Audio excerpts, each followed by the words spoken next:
আসসালামু আলাইকুম, hello everyone, welcome back to my channel. আশা করি সবাই ভালো আছেন।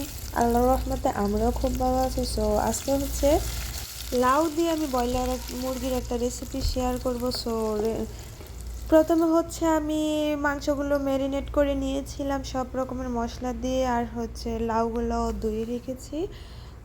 আর অন্যদিকে হচ্ছে আমি একটা ডেক্সির মধ্যে তেল আর পেঁয়াজটুকু দিয়ে দিয়েছি, যেহেতু সব মশলা আগেই দিয়ে দিয়েছি। তো তা হয়ে আসার পর আমি এখন ম্যারিনেট করে রাখা মাংসগুলো দিয়েছি। সো এগুলো হচ্ছে ব্রয়লার মুরগির মাংস, আর হচ্ছে আমি একটু ঘরোয়া পদ্ধতিতে রান্না করব।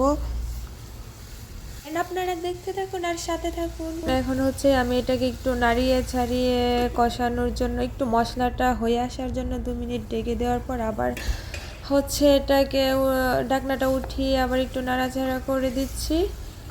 আর এখন এটা হচ্ছে মশলাটা একটু হয়েছে, এখন যে বাটিটার মধ্যে আমি মাংসগুলা ম্যারিনেট করে রাখছিলাম ওই বাটিটা ধুয়ে একটু পানি দিয়ে দিচ্ছি, যাতে মাংসটা খুব ভালো করে সিদ্ধ হয়। সো এখন হচ্ছে আমি ওটাকে ডেকে দিচ্ছি।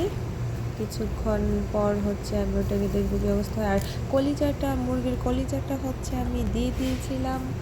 সো ওটা হচ্ছে কিছুটা গলে গেছে, তাই আমি উঠাইনি। তো পানি দেওয়ার প্রায় 10 মিনিট পরে ঢাকনাটা উঠিয়ে দেখি মাংসটা খুব সুন্দরভাবে কষে গেছে। সো এখন হচ্ছে আমি লাউটা দিয়ে দিব। তো আমি আস্তে আস্তে করে সবগুলো লাউ দিয়ে দিচ্ছি। এখন আমি ভালো করে নাড়া দিতে পারতেছি না, সো এটাকে ডেকে দিব পানি দিয়ে। তো এখানে হচ্ছে লাউয়ের মধ্যে পানি দিচ্ছি, কারণ বাহিরের দেশের লাউগুলা সিদ্ধ হতে চায় না, বা অল্প একটু পানিও উঠতে চায় না, যার কারণে মোটামুটি অনেকটা পানি আমি দিয়েছি। সো আমাদের দেশের লাউগুলা হচ্ছে পাক করলে পানি দিতে হয় না। সো বিদেশের লাউগুলা হচ্ছে, বাহিরের দেশে যারা আছে সবাই বুঝবে যে ওইখানে লাউগুলা এমন শক্ত থাকে, অল্প একটু পানি উঠে না, বরঞ্চ অনেক পানি দেওয়ার পর ওটা সিদ্ধ হতে যায় না। সো দেখা যাক আজকের লাউটা কেমন। সো এখন হচ্ছে আমি আবার ডেকে দিচ্ছি। তো 2 মিনিট পরে আবারও ফিরে আসলাম। আমি লাউগুলা যেহেতু ওই সময় নাড়াচাড়া করতে পারছিলাম না, ভাবছিলাম যে একটু সিদ্ধ তারপরে নাড়াচাড়া করবো। সো 2 মিনিট চুলার আঁচটাও কিন্তু হাইয়ে দেওয়া আছে। সো 2 মিনিটে তো আর সিদ্ধ হবে না। সো আমি এটাকে নাড়িয়ে চেড়ে আবার ডেকে দিকে 5 মিনিট পরে ফিরে আসবো। সো 5 মিনিট পরে আবারও ফিরে আসলাম। মোটামুটি লাউগুলো কষানো হয়ে গেছে। আমি হচ্ছে কি এটাকে এই কারণে অসমর্থ রান্নার রেসিপি বলছি, আমি পুরো ভিডিওটা করতে পারিনি। তার আগে আমার কি করে জানি মোবাইলটা অফ হয়ে গিয়েছিল।